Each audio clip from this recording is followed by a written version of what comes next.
నేను ఎందుకు ఓడిపోయాను తెలుసా నీకు? You know why? Because I'm a big loser. చాలా పెద్ద లూజర్ నేను.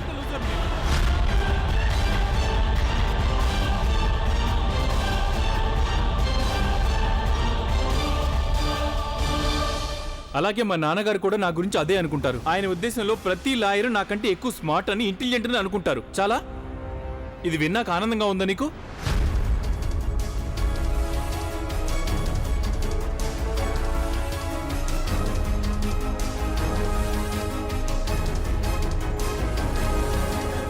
గంగా,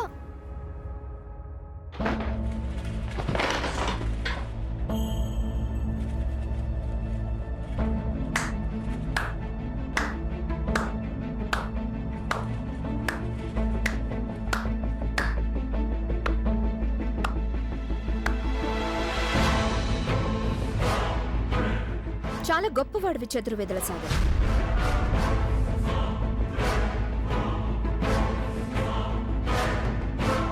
ఏదో ఒక కేసు ఓడిపోయావు కదా అని ఇంట్లో ఇంత గొడవ చేస్తావా? గంగా, నీకు తెలియని విషయాల్లో నువ్వు జోక్యం చేసుకోవద్దు. నీకు దీని గురించి తెలీదు. నాకంతా తెలుసు సాగర్. ఇవాళ నేను కూడా కోర్టులో ఉన్నాను. కల్లారా చూశాను నేను. ఓ, మరి ఇది చెప్పు, సాగర్ చతుర్వేది అలా ఓడిపోవడం చూసి ఏమనిపించింది నీకు? నేను అలా హ్యూమిలేషన్ అయితే నీకు చాలా సంతోషంగా ఉంది కదా?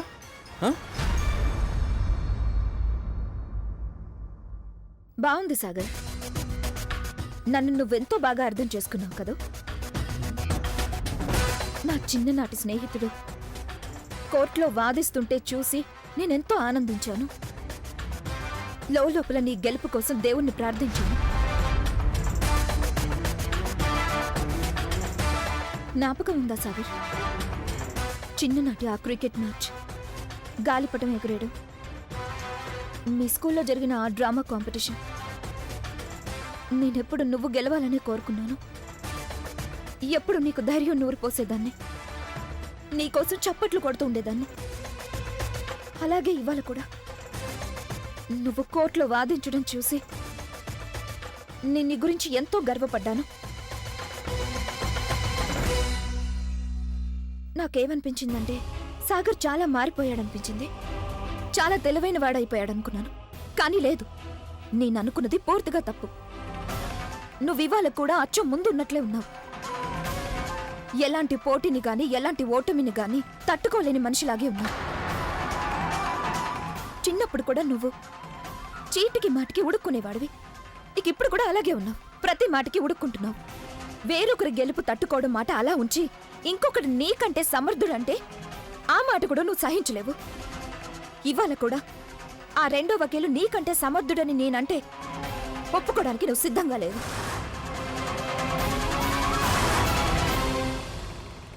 అంటే నువ్వనేది వాడు నాకంటే చాలా మంచి వకీలనా? నాకంటే ఎక్కువ సమర్థుడనేనా? మౌనంగా ఉన్నావే, మాట్లాడవేం గంగా? చెప్పు చెప్పు. Do you really think he's better than me? అవును అవును,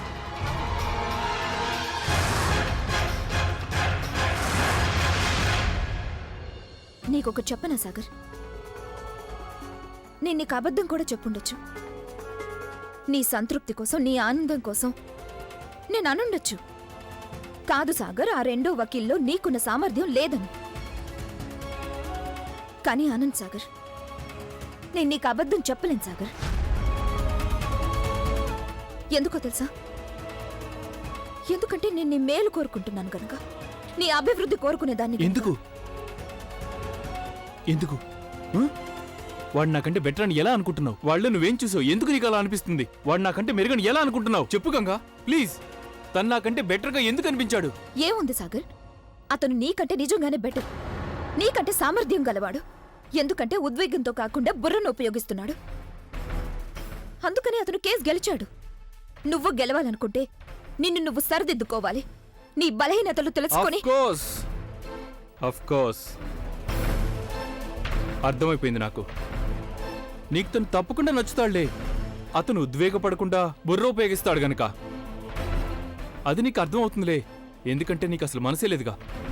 ఉండుంటే నా పరిస్థితి నువ్వు అర్థం చేసుకునేదానివి, కానీ చేసుకోలేదు.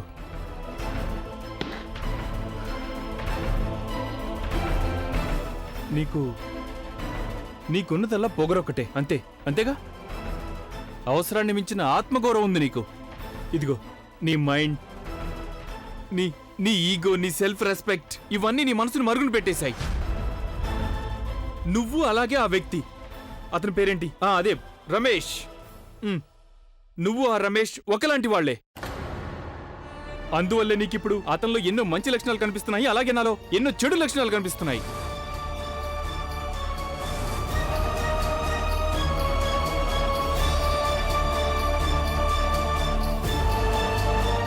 నన్ను అన్ని మాటలు అన్నాక నీకు పూర్తి మనశ్శాంతి లభించిందా?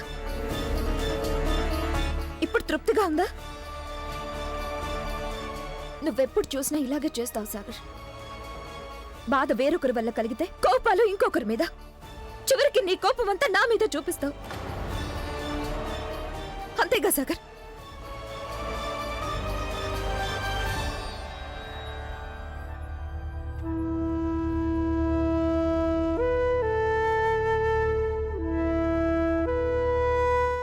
ఇప్పుడైనా నీ మనసులో అక్కసంతా తీరిపోయిందా? నీ మనస్సు శాంతించిందా? నువ్వు నా మాట కొంచెం వింటావా సాగర్? నువ్వు నా మాట నమ్మచ్చు, నమ్మకపోవచ్చు,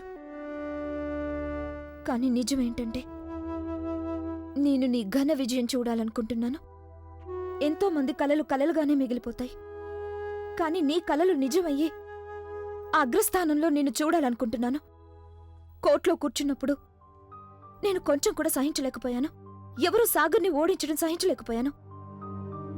చిన్నప్పుడు కూడా అలా జరగడం నేను సహించలేకపోయేదాన్ని. ఇప్పుడు కూడా అంతే.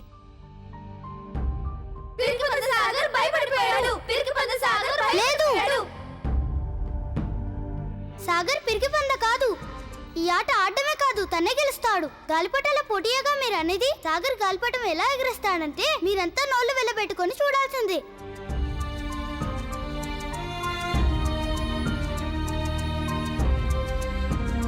నేనెప్పుడూ కోరుకునేది ఒక్కటే సాగర్, నువ్వు నీ జీవితంలో ఎప్పుడూ ఓడిపోకూడదని. అయితే ప్రతి తెలివైన సమర్థుడైన వ్యక్తి తన తప్పుల ద్వారా నేర్చుకుంటూ ఉండాలి. ఒకటి చెప్పనా సాగర్, నాణానికి ఎలా రెండు వైపులా ఉంటాయో అదేవిధంగా నిజానికి కూడా రెండు పక్కలా ఉంటాయి. అందులో ఒకటి, ఒక లాయర్ నిన్ను ఓడించాడన్న నిజం. నువ్వు నీ ఆలోచనల్ని, నీ మనసు ఉద్వేగాలతో కప్పిపుచ్చావన్నది రెండో పక్కది. అందుకే నువ్వు ఓటమి పాలయ్యావు. ఈ విషయంలో నువ్వు ఆలోచించగలిగితే ప్లీజ్ ఆలోచించు.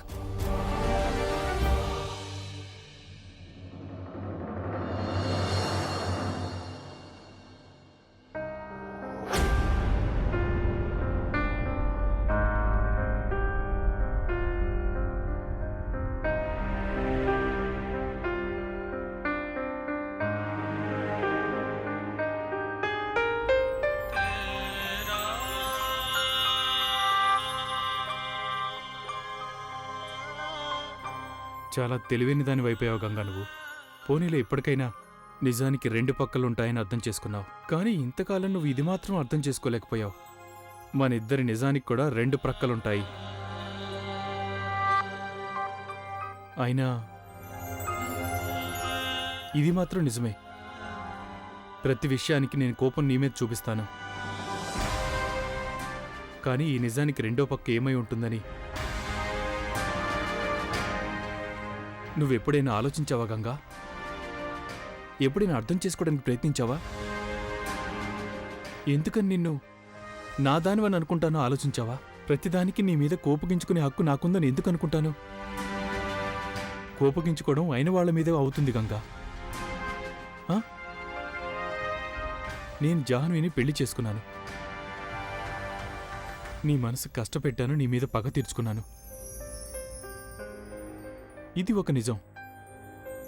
కానీ ఆ నిజానికి రెండో వైపున ఆ ప్రతీకారపు అగ్నిజ్వాలలో నేను కాలిపోతున్నాను. లోపల అంతమైపోతున్నా నేను. శిక్షను నువ్వు ఒక్కదానివే అనిపించట్లేదు గంగా, నేను కూడా అనిపిస్తున్నాను. చెప్పు గంగా, ఇది నిజమేనా కాదా? చెప్పు గంగా, నువ్వేం మాట్లాడవే?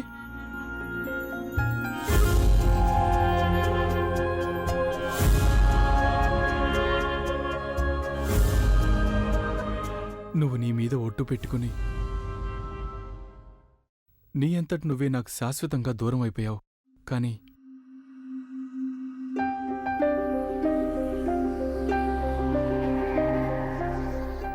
గంగా,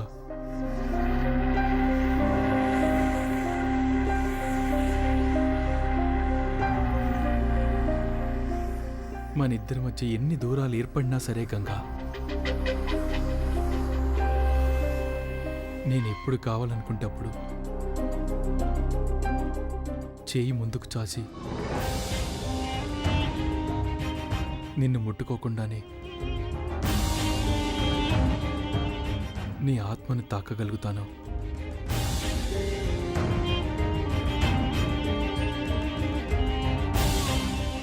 ఇది కూడా ఒక నిజం.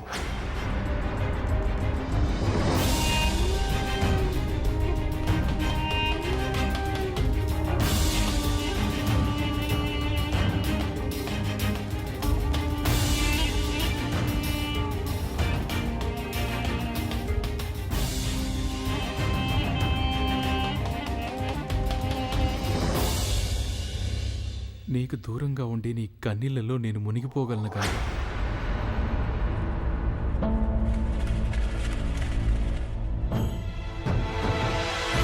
ప్లీజ్ సాగర్, నన్ను వెళ్ళనివ్వు. చూడు, జరిగిందేదో జరిగిపోయింది. అదంతా గడిచిపోయిన కాలం. కావాలనుకున్నా మళ్ళీ తిరిగి రాదు. ప్లీజ్ దయచేసి ఇలా చేయొద్దు సాగర్. నీ అంతటి నువ్వే అలాంటి అగ్నిలో దూకావంటే నీతో పాటుగా మిగతా అందరూ భస్మం అయిపోతారు. వదులు, వదులు సాగర్. నీకు పెళ్లి జరిగిపోయింది.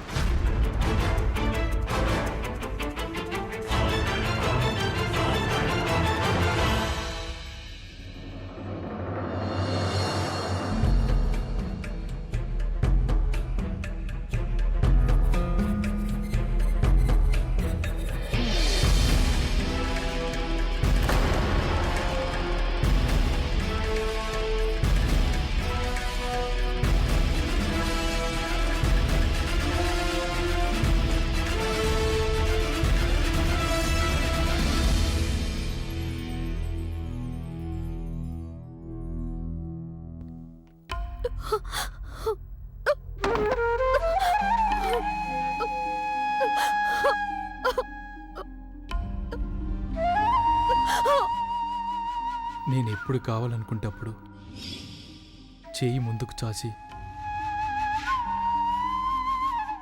నిన్ను ముట్టుకోకుండానే నీ ఆత్మను తాకగలుగుతాను.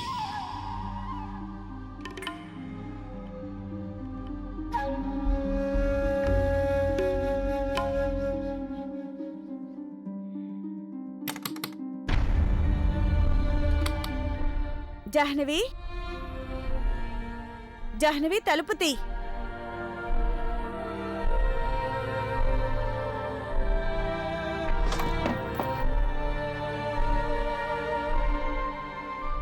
జాహ్నవి, ఏమైంది?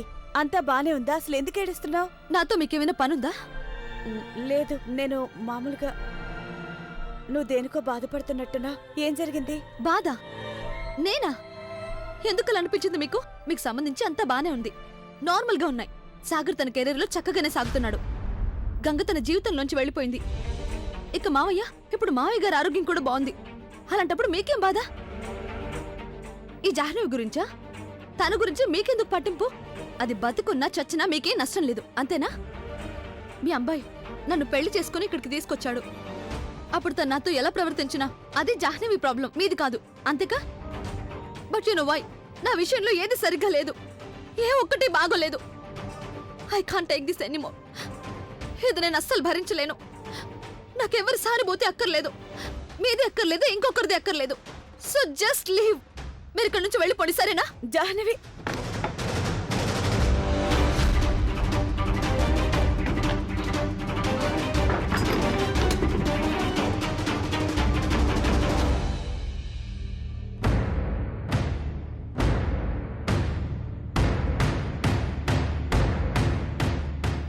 అయిపోయింది జాహ్నవి.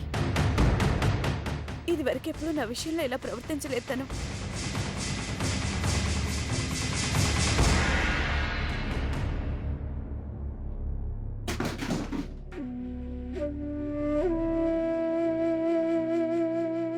నా దగ్గర నీకు పనికొచ్చే మంచి మందుంది.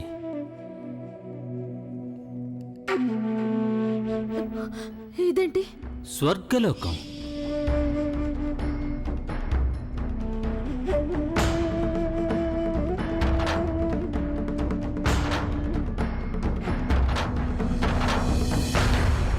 ఈ మాత్రని గనక నువ్వు నిద్రపోవడానికి ముందేసుకుంటే అప్పుడన్నీ చాలా మంచి మంచి మధురమైన కళ్ళు వస్తాయి.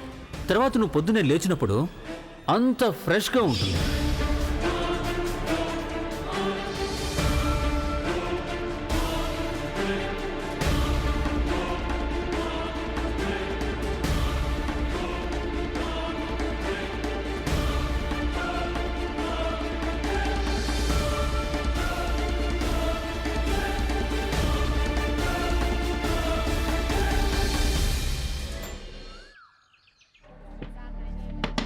గంగా గంగా గంగా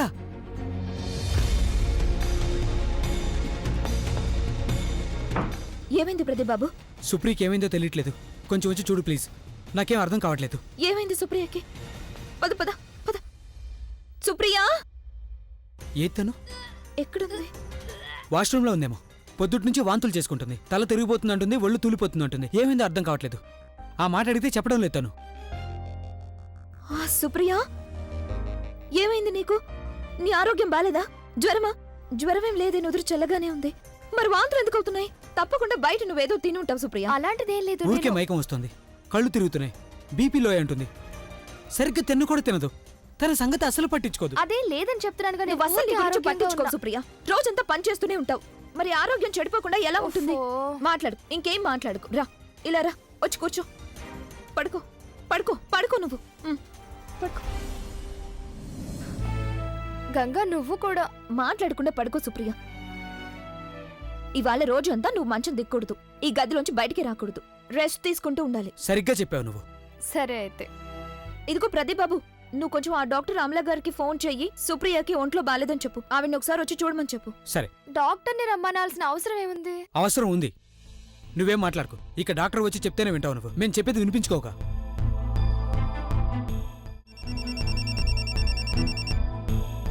ఎస్ డాక్టర్ అమలా గారేనా? ఎస్ చెప్పండి. నేను ప్రదీప్ని మాట్లాడుతున్నాను. మీ పేషెంట్ సుప్రియ ఉంది కదా, తన హస్బెండ్ని. డాక్టర్, సుప్రియ తన ఆరోగ్యం గురించి పట్టించుకోవట్లేదు. ఎవరు చెప్పినా వినడం లేదు. పొద్దుటి నుంచి వాంతులు చేసుకుంటుంది.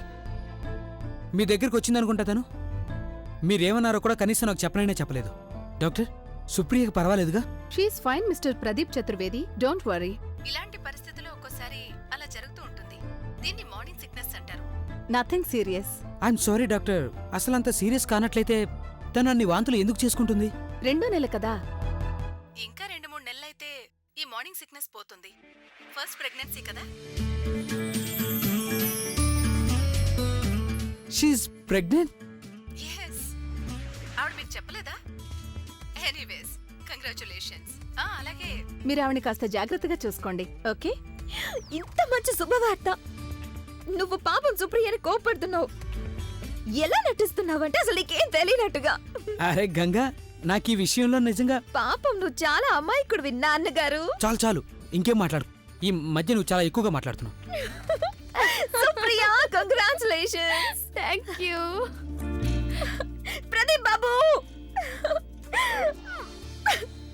మీ ఇద్దరు కలిసి నాకు ఎంత ఆనందం కలిగించారంటే ఏం చెప్పాలో ఏం చేయాలో కూడా నాకు అర్థం కావట్లేదు. ఒక పని చేస్తాను, నేను వెళ్ళి బాబు గారికి చిన్నమ్మ గారికి చెప్పేస్తాను. ఈ శుభవార్తతో వాళ్ళు కూడా సంతోషిస్తారు. కొంచెం ఆగంగా.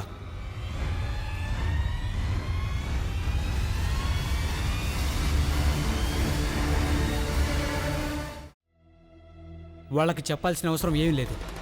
అది కాదు ప్రదీప్ బాబు, బాబు నేను గారు. చెప్పానుగా నీకు, వద్దు.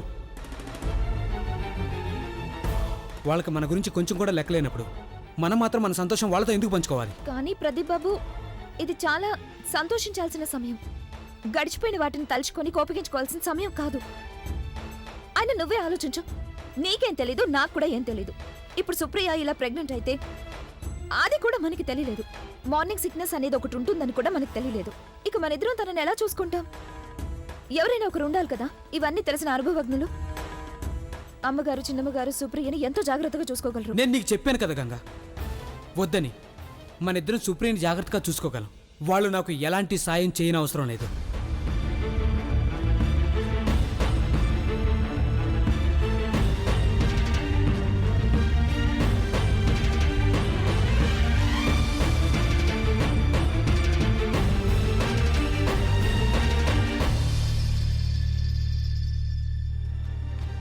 పోనీ వదిలే గంగా.